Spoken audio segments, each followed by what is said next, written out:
Here's where we are. Forms of business.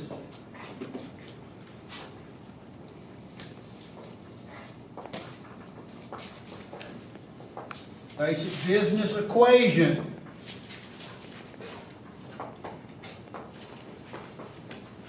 Ethics. Today we're going to do management. We're going to begin it. We won't finish it. And we're going to do human resources.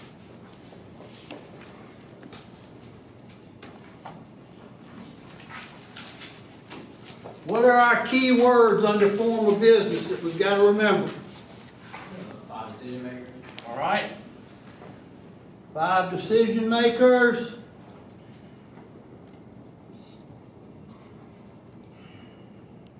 Capital. Ease of creation. Control. Taxation. And liability. And what are the 2 businesses that we're choosing from? Partnership and corporation. All right, partnership and corporation. Now,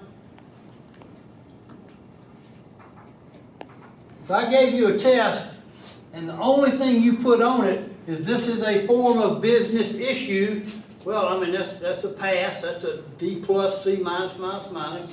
If the only thing you put on it is what I've got on your cheat sheet, just these words, that's a C plus at best, maybe a B minus. Right, you've got to put it out, write it out, AP style, and you've got to fill in, you've got to tell me what capital is, how much is it, how much they need. If it's a partnership, how they're going to raise capital. Corporation, how they're going to raise capital. Taxation, you're going to need to talk about double taxation. Liability, it's good to put the definitions in there of each partnership and corporation. So that you beef it up. The more that you can put in there in proper form, the higher the grade you make. All right? Basic business equation is what? Profit equals revenue minus expenses. Profit equals revenue minus expenses. That's something you can probably put in every test I give you.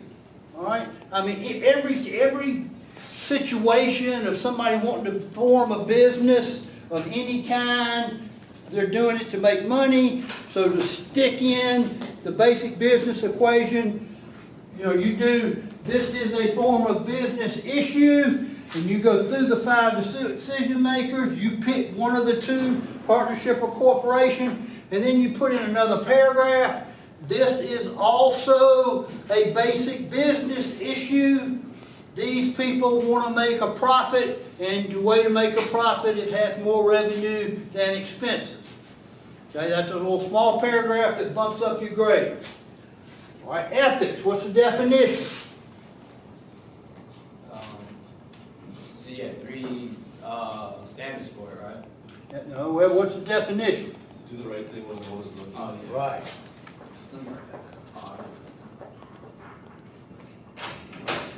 Do the right thing. No one is looking. Very hard to do. I hope you can remember that. Teach it to your kids. Then we did the 3 standards. 1 was religious. 2 was moral. And 3, what was 3? Situational. What's the problem with situational? It changes. Changes based on other reasons. Right. Changes based on outside reasons. Right? Now, when I say situational is not good, it's because you want to be a consistent manager, a consistent boss. You want your actions to be consistent. I'm not talking about if there's a hurricane or an earthquake. Right? Those kind of situations, you have to call a meeting and you have to say, okay, this is what we're going to do. Right? If you said, we don't work overtime, I promise you, you work 35 hours a week, and welcome to the business. And 6 months later, there's a hurricane, and you call all 100 employees in and say, we're going to work 80 hours a week, and we're going to go out, and we're going to pick up houses, and we're going to help these people. Well, that's breaking your promise, and that's a situational ethics, but it's a situation that calls for a huge help from a corporation, okay? So in general, situational is not good, but sometimes you have to deal with the situation. All right, I give you a fact situation.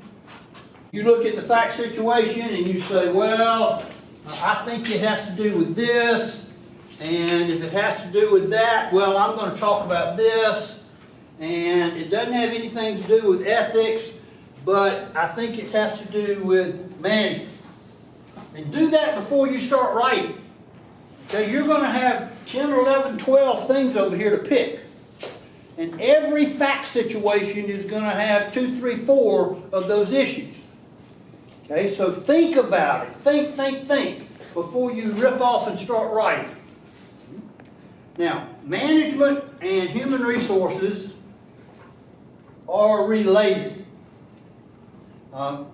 Resources or utilities or water, wind, electricity, gas. Those are utilities that you pay for. Those are resources that you have. You may have resources of coal, resources of rubber, you're making tires. Human resources, when I was your age, and I went through business school, then I went through law school, that was in early 70s, late 70s, early 80s. University of South Carolina did not have a human resources class. Never talked about it. And that was just what, 25, 30 years ago. Every company of more than 10 people had one human resources people. A company of 1,000 employees would have one human resources person. And that was usually the secretary to the CEO. And his or her job was to run the Christmas party, to have a summer picnic, and to cut the paychecks on Friday.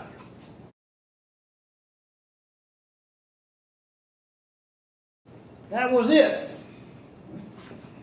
Now, in the last 5 years, maybe the last 10 years, human resources has changed drastically.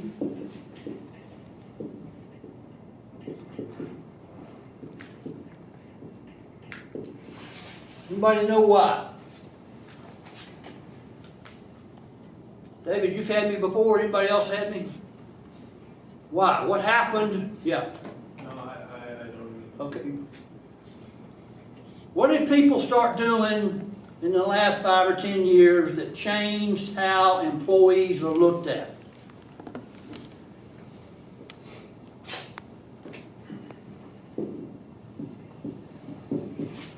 Nowadays, everybody sues everybody, okay? So you got human resources and you fire somebody, it doesn't matter if they're white, black, green, tall, short, gay, straight, you're going to get sued.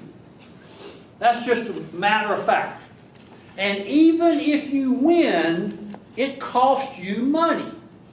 And so everything we're doing is to make a profit. So if you're getting sued, it is reducing your profit. That's an expense. Lawyers' fees, depositions, that's an expense. So human resources started growing and growing and growing. 1964, Civil Rights Act was passed, and everybody in the country said that has to do with race, right? It does have to do with race. In 1969, a group of women at Newsweek magazine sued because they were writing all the articles and men were putting their names on it. Great Amazon movie about it. So in 1969, we found out it had to do with women. And then in the last 10 years, we found out that it has to do with gender, age, disability,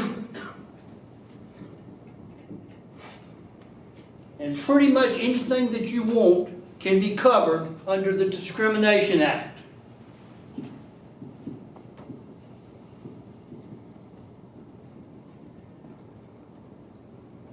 So, my point is, you don't have to know all of this, but my point is, all of a sudden, for you guys, human resources is a big deal. It's a big deal. I've got 5 younger brothers. I'm the oldest of 6. One of my younger brothers works for a company in Greenville called Human Technologies, Inc. There are 3,000 employees, and they provide human resources to other companies. If you don't want to have your own division, you can come hire them, and they'll come in and be the human resources person. Newberry College has its first human resources person right now. They were hired last semester. Okay? She has a master's in human resources. So we've got 70 professors, probably 50 staff. That doesn't include athletics. 2,000 people, and we got 1. But the college keeps on retainer a labor law firm. So every time she gets an issue about somebody getting hired or fired or somebody being discriminated against, all she has to do is pick up the phone and she can get an immediate response. And that's a new thing. That's a new thing. All right.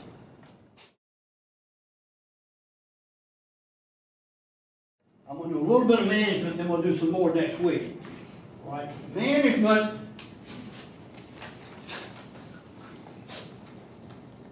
is managing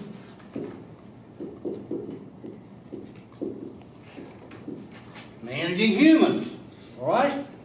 Okay. Now you've got a guy that's in charge of the trucks, and that's a management idea. You got a guy in charge of the computers. You got a guy in charge of maintenance, or a woman, and that's all management. All right. So how is management carried out? I want you to know the word POLCON. Plan. Organize. Lead. Control. POLCON. POLCON. And if you can remember POLCON over the next 4 years, you can use it in a lot of papers that you have to write. Okay, when you have to write papers for finance, or papers for ethics, or papers for international, whatever you're taking, and you've got to write a paper, and you've got to talk about somebody managing, you can use plan, organize, lead, and control. Now, the word POLCON I made up. All right, so I mean that's nobody else would know that if you use no other professor. But plan, organize, lead, and control is a good way to remember. Now, what does the manager have to plan? Okay, and we're talking about in relation, going to expand. What's a competitor doing? If we sat here long enough and y'all got your thumbs out of your butt, we could think of 50 things that a manager has to plan in order to determine what are we going to do with our labor, with our staff.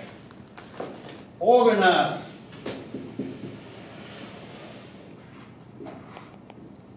We're going to do a flow chart, which is where do we put people, and we're going to do a job description that says what do they do. We'll go over that next week.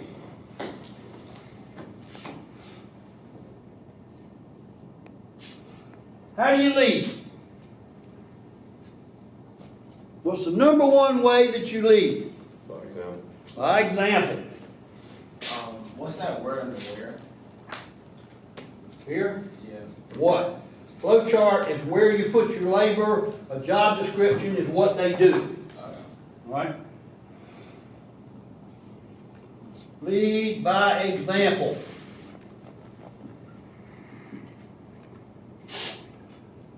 I'm a huge basketball fan, I used to coach. So, you know, I watched basketball, and so I watched Kobe Bryant when he played. But now, I'm more into Kobe than when he was playing. Because it is now being written up in the Wall Street Journal, in the Harvard Business Review, in a lot of business magazines, and being taught in a lot of universities. Things that Kobe did that didn't have anything to do with basketball, but had to do with leading by example. I read one last night. I read an article last night. The Lakers beat whoever they were playing in a 3-game series. 3 games in a row. The last game was on Saturday night. The team went out to eat supper, and then they went out to celebrate. And they're coming back into the hotel on Sunday morning at 5 o'clock. And Kobe is walking through the lobby dressed to go work out.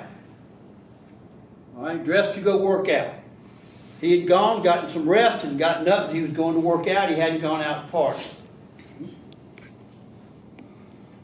Control. How does a manager control? Just leave that blank for a minute, because we'll talk about it on human resources.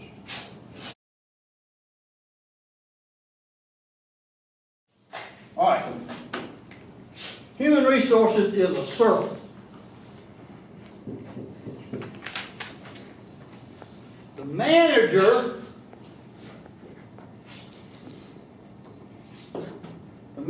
tells HR, we need 25 manufacturer people. We need 25 people to come in and run the machines. I don't know if you've ever seen an industrial sewing machine, but an industrial sewing machine is like as big as from me to that wall. All right, and they'll do 1,000 stitches of Nike or Adidas or Newberry College. And so you've got 10 industrial sewing machines in a room, 3 shifts, morning, afternoon, and night. So they need 25 new people because they're going to expand the sewing room. So what does the HR person do? He plans, and the plan may come directly from the manager. Now, in big companies, these may be committees, all right? The manager may not be one person, one woman, or one man. It may be a committee of 10 or 15. And the human resources may be a committee of 10 or 15. And maybe they bring in the chief financial officer who says, we can't afford 25 people, we can only afford 20. So I tend to teach in terms of one person in a small business, but I want you to learn that it applies to a bigger business as well. The same principles. It doesn't change, it just is bigger. So they plan, maybe coming from the management, and that plan is going to be the number of people they need and where they're going to put them. And that's we already know that. Then they have to recruit. How do you recruit in this day and age? Social media. Huh? Social media, online. Social media.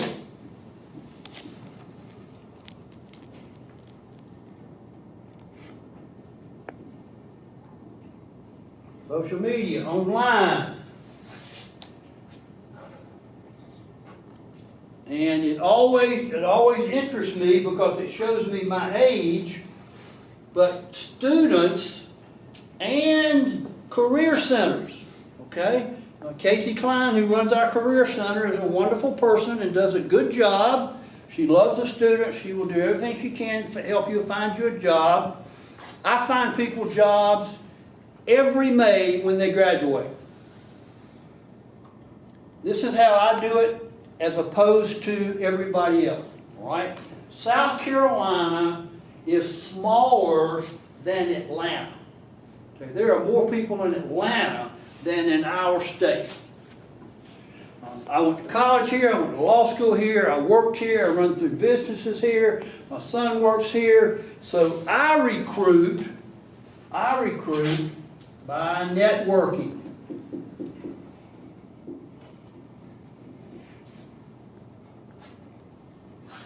Not the grades you make, but the hands you shake. All right, the more people you meet, the more people you look in the eye. I would like to work for you sometime. If you ever need somebody, the better chance you have to get a job. If you just send Casey Klein your resume, I hope you get lucky. All right? But you need to meet people. If you go to a football game or you go to a basketball game and you see 2 or 3 guys my age standing there and they got Newberry alumni sweatshirts on, introduce yourself. Introduce yourself. Tell them I'm a freshman here. I'm in the business department. What are you in business? What do you do? I mean, I cannot stress the importance of that. And your generation just does not do it because they're looking at the phones. All right? Introduce yourself over and over and over again. And you never know when it'll happen. In addition to recruiting, the HR person then has to train. Used to, this is how you train somebody. You hired them on a Monday, and on Tuesday, they were put in front of the sewing machine and told, go work. Work your 8 hours. Here's how you turn it on. And you learned it. You didn't learn it, you were gone. Maybe if you were lucky, you had a manager or a supervisor that would help you learn how to run the business. Run the machine. But you learned it on your own.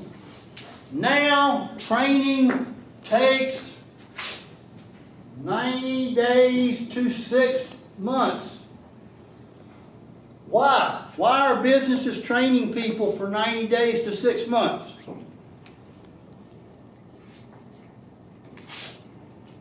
Train, recruit, plan. Why are we training people for 90 days to 6 months? Think. More productive, higher quality. Maybe more productive, higher quality, but what else? Safety. Safety is good. Used to, if you got your arm cut off, they just hired somebody else. Right? So safety is a bigger deal.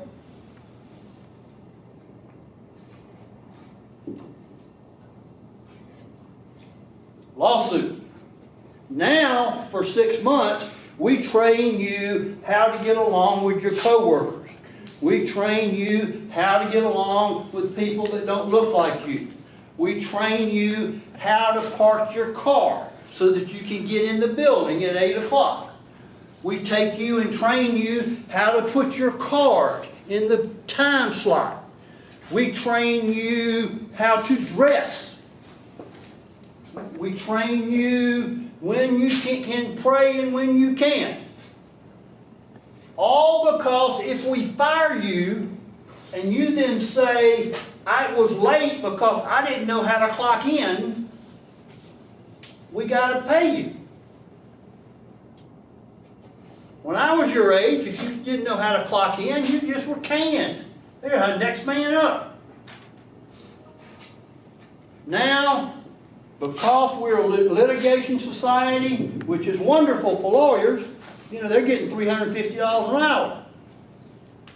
So you train them. Now, after training,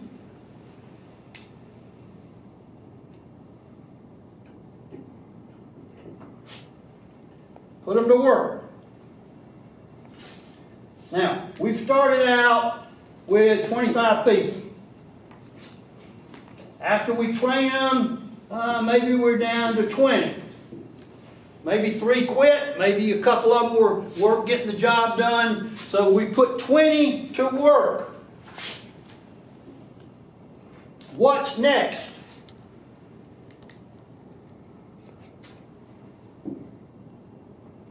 Somebody goes to work, what is the manager doing?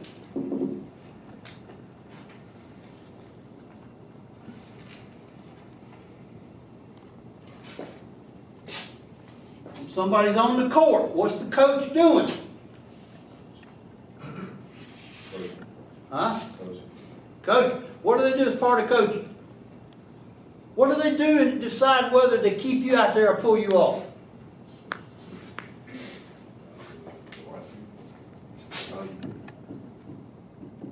They evaluate. You go to work, you got 20 people, and you're evaluated. Only 15 make the job. What happens to the other 5? Get tired. Huh? They're gone. Nope, not yet. Not yet. What would you do? Look how much money you spent. It's not like we used to just hire them on a day. We've spent 6 months, we spent 9 months with this person. And now we evaluated them to say, I don't think they're going to cut it. What do? Move them to another department or retrain them. That's exactly right. We retrain. Maybe they aren't set up to run a big machine, but maybe they can know everything you could possibly know about a computer. So we move them to the IT department. Maybe they can't run a machine and they aren't really good on computers, but you didn't know it, they had a 4.0 in accounting. So you move them to the financial. Moving people within a company saves you money. And what are we trying to do? Make more money. Trying to make profit.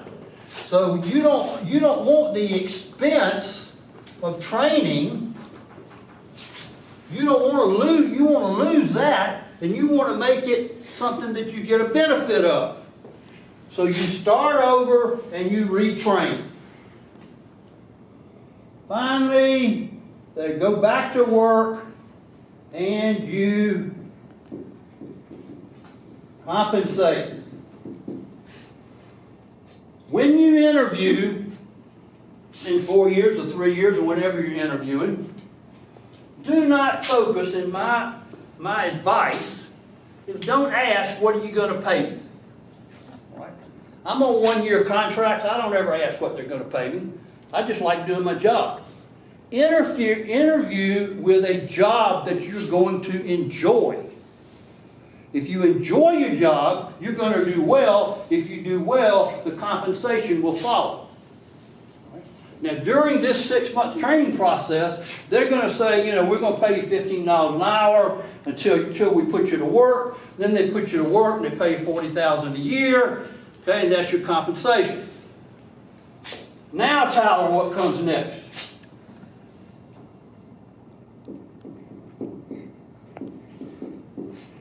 Now you fire them. Okay? Now is when you fire them. Okay? Now you have the evidence that you can fire them. It's not discrimination. It's because they hadn't gotten the job done. You've done everything required by federal law. You've done everything under your own policies. So you fire, you end up with 15, you fire 5, so you only end up with 10, and you start over. It's a continuous circle.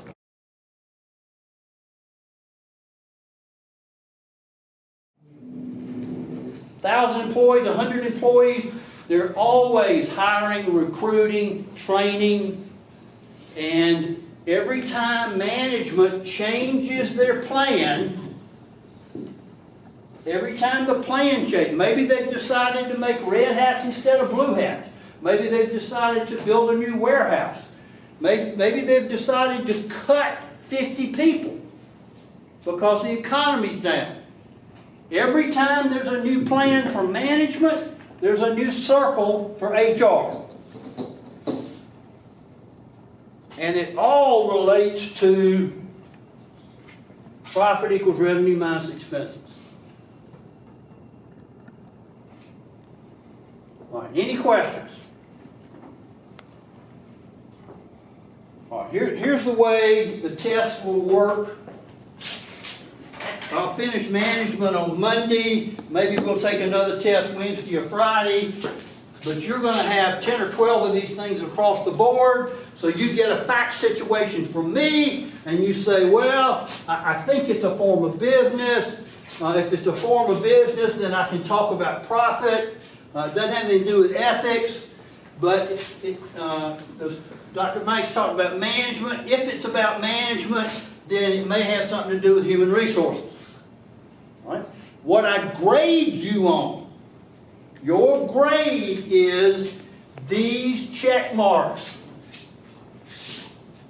Your grade is picking the right issue out of a fact situation. I know you can write down what I put on the board. Okay, you got pictures of it, you got it in your notes, you got it in your laptop. So I'm not going to give you a fill in the blank or a multiple choice for stuff, answers that I give you. Okay, I told you the first day, I give you the answers. But what you have to think about is what, if these facts, what do I have to do for business with these facts? And I'm pretty sure I told the first class, I didn't know if I told you. My goal in life is that when you go home for Easter and you're sitting around the dinner table and you got all your family and all of your cousins and somebody says, Uncle Joe, how's the car lot doing? And Uncle Joe says, it's terrible, I'm not selling any cars, you know, my workers aren't working good, and I don't know what to do. And everybody around the table says, oh man, that sucks, that's terrible. I want you to be the person to say, Uncle Joe, have you thought about taking a partner? Uncle Joe, have you thought about incorporating and selling some stock to get some additional capital? Uncle Joe, do you have anybody doing HR work that can keep better employees? Okay? You do that at the Easter table, and I'm a happy man. Okay? Because you are educated. You're educated. Okay? Other professors are going to tell you you're educated when you can pick A, B, C, D, or none of the above. You're educated when you can tell somebody how to solve a problem. Okay? Have a great weekend, Drake. I'll see you tomorrow. Play well.